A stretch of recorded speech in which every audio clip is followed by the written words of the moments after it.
2022 गांधी जयंती के रूप में मनाया जा रहा है। हर साल 2 अक्टूबर को पूरा मुल्क गांधी जयंती मनाता है। ये गांधी जी का जन्मदिन है। 2 अक्टूबर 1869 को गांधी जी पोरबंदर गुजरात में पैदा हुए और प्राइमरी और सेकेंडरी एजुकेशन उन्होंने स्थानीय तौर पर हासिल की। फिर हायर स्टडीज़ के लिए ब्रिटेन गए और वहाँ से कानून की शिक्षा प्राप्त किया। फिर भारत आए। कुछ कारणोंवश वकालत के पेशे में बड़ी दिलचस्पी नहीं रही। गुजरात की एक कंपनी थी, दादा अब्दुल्ला एंड कंपनी, उसने इनको दक्षिणी अफ्रीका भेजा कंपनी के मुकदमात को देखने के लिए। उस समय दक्षिणी अफ्रीका में आज़ादी की लड़ाई चल रही थी। दक्षिणी अफ्रीका में गोरों की हुकूमत थी, यानी ब्रिटेन की हुकूमत थी और बहुत ही क्रूर और सख्ती के साथ वो हुकूमत कर रहे थे। तो आज़ादी की लड़ाई में गांधी जी ने भी बड़ी दिलचस्पी लिया और बहुत कुछ वहाँ से सीखा। फिर भारत आए और 1920 में भारत में जो आज़ादी की लड़ाई चल रही थी उसमें बहुत ही सक्रिय रोल लेना शुरू किया। अर्थात सक्रिय रूप से गांधी जी 1920 में स्वतंत्रता संग्राम में शरीक हुए। भारत की आज़ादी की लड़ाई यूँ तो बहुत पुरानी है। लोग 1857 से शुरू करते हैं, मैं उसे 1757 से शुरू करता हूँ। बहुत पुरानी लड़ाई चल रही थी। 1857 में इसने बड़ा व्यापक रूप लिया जिसमें हिंदू, मुस्लिम, सभी, सिख, सभी संप्रदाय के लोग शरीक थे। उस वक्त जो खास बात थी वो ये कि जातिगत आधार पर कोई नफरत या वैमनस्य नहीं थी। सब के सामने एक ही लक्ष्य था और वो लक्ष्य था भारत की आज़ादी। क्योंकि अंग्रेज़ बहुत ही सख्त कानून बना रहे थे। डोरा जैसा कानून यहाँ लागू था। डोरा का मतलब होता है DORA, defence of real act. Defence of real act जिसको चाहते थे डोरा कानून के अंतर्गत किसी को काला पानी की सज़ा दे देते थे, किसी को देश निकाला की सज़ा देते थे और बहुतों को तो इन्होंने प्रलोभन दिया कि जो ब्रिटेन की और भी कॉलोनियाँ थीं दुनिया में, वहाँ व्यापार का लालच दे करके जो ऐसे लोग थे जिनके अंदर सामर्थ्य था और जो अंग्रेज़ी सत्ता के लिए हानिकारक सिद्ध हो सकते थे, उनको व्यापार की लालच और दूसरी सुविधाओं की लालच दे करके दूसरे देशों में आबाद करा दिया। इसमें जैसे हवाई द्वीप में भारतीय गए, मेडागास्कर में गए और भी बहुत सी ब्रिटिश कॉलोनीज़ को आबाद किया। ऐसे भारतीय जो बड़े सक्षम किस्म के और बासलाहियत लोग थे जिनसे अंग्रेज़ खतरा महसूस करता था। 1857 की लड़ाई जो लड़ी गई उसमें कुछ कमज़ोरियाँ थीं जिसकी बिना पर वो लड़ाई सफल नहीं हो सकी, वो असफल रही। कारण ये था कि जहाँ जहाँ जिन जिन केंद्रों पर लड़ाई शुरू हुई, जैसे लखनऊ है, कानपुर है, मेरठ है, आपस में किसी का कोई ताल्लुक नहीं था। उस वक्त कोई संचार का माध्यम भी नहीं था। दूसरी बात ये कि अंग्रेज़ों के पास राइफलें थीं, तोप थी और भारतीयों के पास कुछ के पास देसी बंदूकें थीं, वो नई भाले और तलवार यही सब थी। तो इससे मुकाबला नहीं हो सकता था। इसी तरह कुछ और भी कमजोरियां थीं जिसकी बिना पर 1857 की वो लड़ाई नाकाम रही या असफल रही। मगर एक बात है, अंग्रेज हिल गया उससे कि अब हम भारत को ज़्यादा दिनों तक गुलाम बनाकर नहीं रख सकेंगे। इसलिए उसने ऐसे ऐसे कानून बनाने शुरू किए और डिवाइड एंड रूल की पॉलिसी अंग्रेज़ों की बहुत ही कामयाब पॉलिसी साबित हुई। डिवाइड एंड रूल यानी जातिगत आधार पर फूट डालो और शासन करो। ये डिवाइड एंड रूल अंग्रेज़ों का बहुत कामयाब रहा सारी दुनिया में। इसकी जगह पर 1857 में जो नारा था वो यूनाइट एंड रूल का था। यूनाइट एंड रूल ये ज़्यादा पावरफुल है, लेकिन आज हमारे देश के कितने लोग हैं जो यूनाइट एंड रूल को जानते तक नहीं। मैं यहाँ बोल रहा हूँ यूनाइट एंड रूल, समझने वाले कितने लोग हैं? डिवाइड एंड रूल को तो समझते हैं,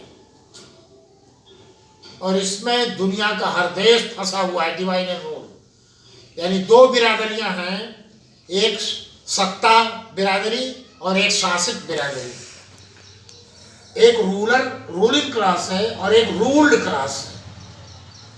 हमेशा रूल्ड को डिवाइड एंड रूल के अधीन अपने सत्ता की गिरफ्त में रखा जाता है, सत्ता की पकड़ में रखा जाता है। तो जबकि होना चाहिए यूनाइट एंड रूल। ये जातिगत आधार पर वैमनस्य और नफरत ये बहुत बड़ी कमजोरी है और बहुत बड़ी नेगेटिव क्वालिटी है। इसका नुकसान क्या है? इसका पहला नुकसान ये है कि आपस में विश्वास खत्म हो जाता है।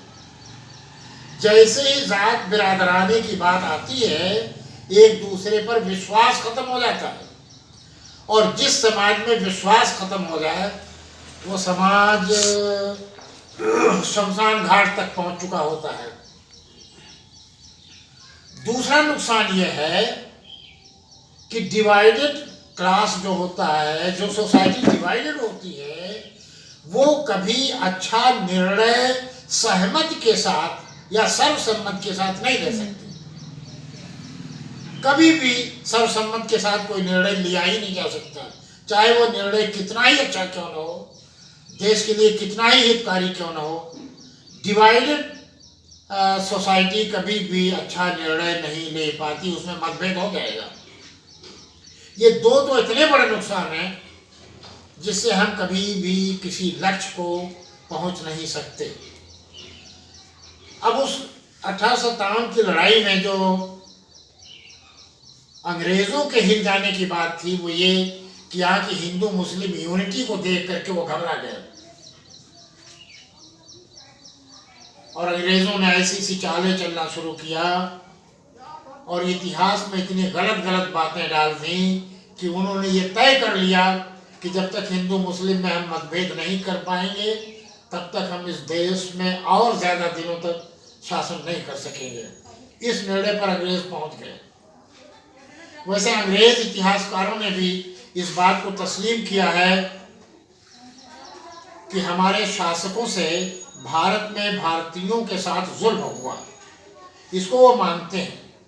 और ये भी मानते हैं, दो कारण वो बताते हैं। अंग्रेज इतिहासकार जो थोड़ा मुनसफ मिजाज हैं, जिनके अंदर इंसाफ का मादा है, उन्होंने ऐसा इतिहास तैयार किया जिसमें दो बातें उन्होंने स्वीकार किया। एक तो ब्रिटिश रूलर्स के जरिए भारतीयों के साथ जुल्म, और दूसरा अंग्रेजों की हद से ज़्यादा बढ़ी हुई लालच। ये दो कारण थे जिसकी वजह से अंग्रेजों को भारत की सत्ता से हटना पड़ा। लेकिन इसी बीच विश्व युद्ध भी छिड़े। प्रथम विश्व युद्ध और द्वितीय विश्व युद्ध, दोनों विश्व युद्ध दुनिया के लिए बड़े घातक थे और बहुत नुकसान पहुंचाया। प्रथम विश्व युद्ध में तो 2 करोड़ लोग मारे गए दुनिया के, लेकिन द्वितीय विश्व युद्ध उससे भी ज़्यादा खतरनाक साबित हुआ। इसमें 6 करोड़ लोग मारे गए। दोनों विश्व युद्धों में दुनिया के 8 करोड़ लोगों को जान से हाथ धोनी पड़ी, और सब ये बेकसूर हैं। निर्दोषों को मारा जाता है लड़ाइयों में। अब इससे ब्रिटिश गवर्नमेंट जो है बड़ी कमज़ोर हो गई। इसकी सत्ता जो दुनिया में डिफरेंट कंट्रीज में कोई इन्होंने कॉलोनी बना रखा था, अब इनकी पकड़ धीरे धीरे कमज़ोर होना शुरू हुई। बहुत सी जगहों पर आज़ादी की लहर उठी। भारत उसमें अगुआ है, तो लहर उठी और अंग्रेज ज़्यादा दिन तक अपनी सत्ता को अपनी कॉलोनीज में कायम न रख सका। आर्थिक स्थिति ब्रिटेन की बड़ी कमज़ोर हो गई, दोनों विश्व युद्धों की वजह से जर्जर हो गई। इसके कारखाने तो मौजूद थे, मगर कारखाने चल पाने की पोजीशन में नहीं थे। दुनिया से जो कच्चा माल ब्रिटेन मंगाता था, उसकी आमद खत्म हो गई या कमज़ोर पड़ गई, तो अर्थव्यवस्था अंग्रेज़ों की जर्जर हो गई। दूसरी एक बात और, ब्रिटेन में सत्ता परिवर्तन हो गया। लेबर पार्टी जो हमारे देश में आज़ादी की लड़ाई की समर्थक थी, उसकी सत्ता आ गई। तो उसने जब उसकी सत्ता आ गई तो वो भारत के स्वतंत्रता संग्राम के प्रति बहुत ही लिबरल एटीट्यूड रखते थे। तो उधर से भी कुछ कोऑपरेशन मिला और इधर से हमारी लड़ाई भी पूरे देश में फैल गई और बहुत मजबूती के साथ भारतीयों ने आज़ादी की लड़ाई लड़ी और पूर्ण स्वराज्य की मांग किया। समय समय पर पूरे देश स्तर पर आंदोलन होते रहे और उन आंदोलनों को यद्यपि यहाँ की जो विदेशी सत्ता थी उसने कुचलने का प्रयास किया, मगर कुचल न सकी, क्योंकि लोगों के दिलों में ये बात घुस चुकी थी कि हमें अंग्रेज़ों से आज़ादी लेना है।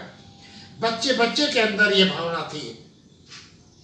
तो इस तरह से उन्होंने जब इसको भांप लिया तो 15 अगस्त 1947 को भारत आज़ाद कर दिया गया। इसमें गांधी जी का रोल बड़ा पायनियर रोल रहा, एक अगुआ और पायनियरिंग रोल प्ले किया। पायनियर कहते हैं जो आगे होता है, पीछे पीछे के लोग फॉलोअर कहलाते हैं। तो गांधी जी पायनियर थे। इनकी क़यादत में लड़ाई इधर आखिरी चरणों में लड़ी गई, और इससे पहले तो आज़ादी की लड़ाई में बहुत सी कुर्बानियाँ देश के लोगों ने दिया है, हर जात बिरादरी के लोगों ने दिया। और इस तरह से सबकी कोशिशों के नतीजे में, सबके त्याग और बलिदान के नतीजे में 15 अगस्त 1947 को भारत आज़ाद हुआ। अब कुछ शक्तियाँ ऐसी थीं जो गांधी जी को पसंद नहीं करती थीं। इतनी बड़ी कुर्बानी और त्याग के बाद भी उन्हें पसंद नहीं किया, और 30 जनवरी 1948 को उनको नाथूराम गोडसे ने गोली मार दिया। अब अंग्रेज आज भी हमको ताना देता है कि भारतीय तो गांधी के नहीं हुए तो हमारे क्या होंगे। ये ताना आज भी हमको सुनना पड़ता है। और अंग्रेज़ों की लगाई हुई आग जो हिंदू मुस्लिम का डिवीज़न किया, वो आज तक धधक रही है, और न जाने कितने दंगे फसाद देश में फूटे। ज़रूरत इस बात की है कि हम नफरत की जगह प्यार और मोहब्बत की बातें करें। विशेषकर स्कूलों में जो पाठ्यक्रम पढ़ाया जाता है उसमें प्यार और मोहब्बत की बातें होनी चाहिए, जोड़ने की बातें होनी चाहिए। यूनाइट एंड रूल का सबक दिया जाना चाहिए, बजाय इसके कि हम भी अंग्रेज़ों के दिए हुए तरीके डिवाइड एंड रूल पर चले। देश की आज़ादी बड़ी महंगी आज़ादी है। भारत की आज़ादी दुनिया की बहुत महंगी आज़ादियों में से एक आज़ादी है। सबसे बड़ी समस्या ये है कि इस आज़ादी की हिफाजत कैसे की जाए।